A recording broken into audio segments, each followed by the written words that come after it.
This is the Immigration Act in the South African government. Listen to this, bro. It says foreigners must only be allowed to open businesses in SA if the investment is at least minimum 5 million rands. This implies that immigrants should never be allowed to operate in informal trading such as salons, spaza shops, selling veggies, which are reserved for locals only. This is Immigration Act 13 of 2002.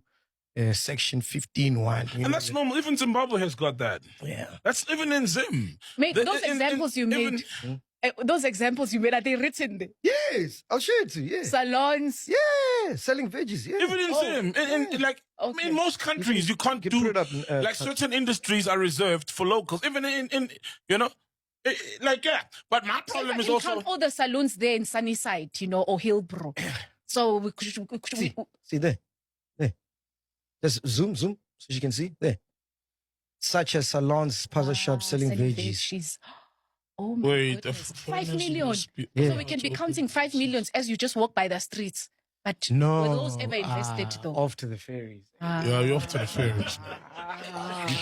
You're going off to the ferries. No, they're saying if you're a foreigner. No, I'm hearing it. I understand. So I'm just saying, I'm making example now. Saying, so if you're to go to all these the foreigner owned salons, ideally they should have put 5 million towards that business. No, she's making sense. Yes. If you can have a business, you'll... Yes. Oh, yes. It's got to be 5 million. Yes. That's what I'm saying. Sorry. You're observing. You see ferries. You see? Yeah. The ferries. The ferries. You see ferries? Yeah.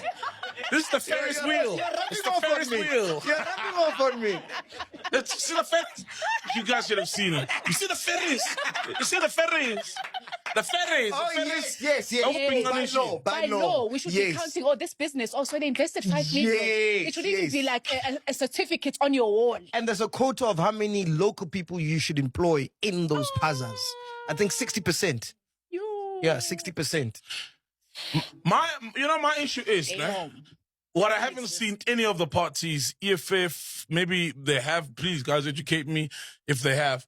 I've never seen them call out, and my problem is statements like that make it difficult for you to call out a ZANU-PF, right? Because the reason why Zimbabweans come to South Africa, bro, everyone loves their home. You know, you listen to Zimbabwean people talk about Zim. Of course, the economy, whatever, but the memories of home, homelands, Makaya, the land, the grass, the animals, everybody. It's like you talking about Venda, you know? Meg loves going to Venda because it's home.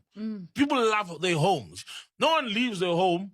Some people, like Zim's people, will love their home. People come here, obviously, to look for better opportunities. But they come because their government fucked up.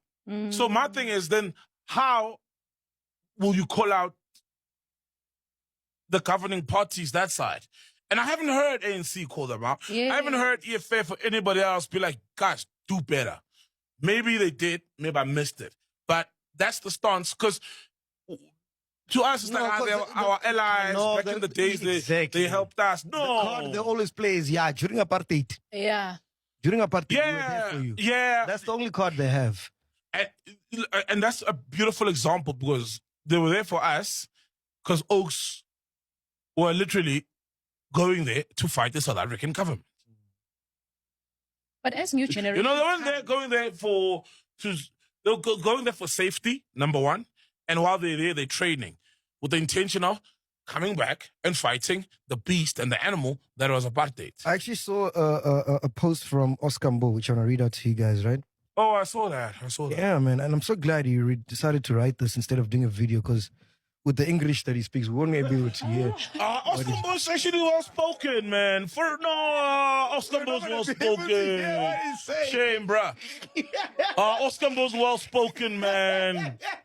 This is what my niggas Oscar's said. well spoken, man. He said, South Africa is for South Africans. Kwanele. If foreigners want to be here, it may be through the right channels and mediums. As a person who travels a lot, the level of frustration one gets when it's visa applications time is unmeasurable. Other countries put strict measures to govern their countries for their own people. Why shouldn't we? One info that a lot of people wouldn't know is that it takes 7 to 8 hours to enter Lagos, Nigeria, or more if you don't have a connect to enter the country. As it should. Due to their visa system and strict security control, if not done right, they deport you back to your country immediately.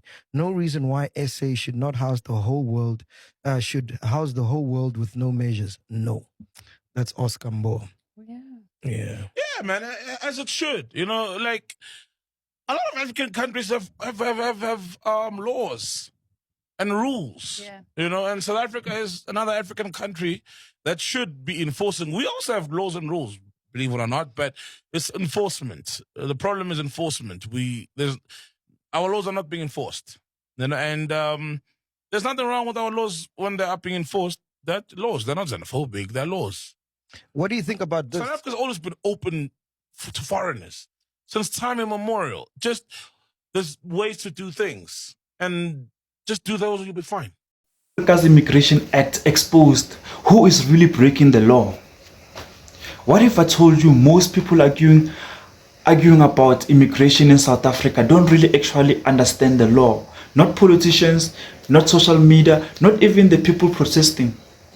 Today we break down the truth behind Immigration Act 13 of 2002 and what it really says. This is your reality check, because right now immigration is one of the most heated issues in South Africa, from townships to parliament. But before you pick a side, you need to understand the facts, what the law actually says.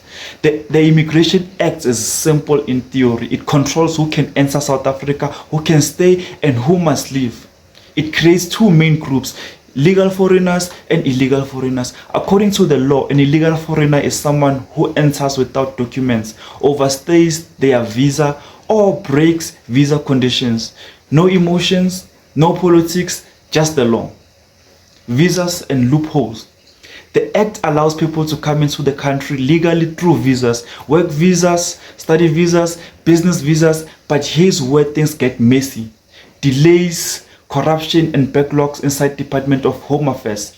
South Africa have made it difficult for many to stay legal even if they want to. So the question becomes, is the system failing people? Enforcement versus reality.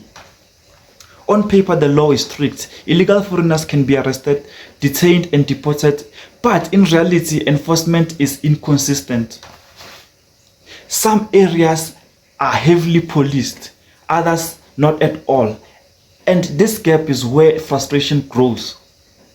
The controversy. Now here's where it gets uncomfortable. Some South Africans believe illegal immigration is taking jobs, increasing crimes, overloading services. Others argue migrants are being scapegoated.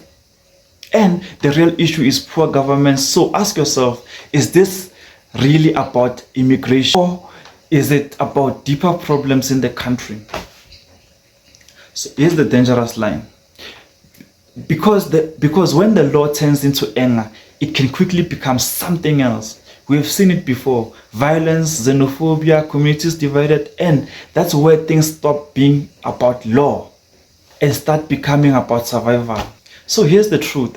The Immigration Act is clear, but the way it's applied, that's where the real story is. Now I want to hear from you. Are South Africans' immigration laws too weak or too strict? And who is really to blame? Comment below, let's talk about it.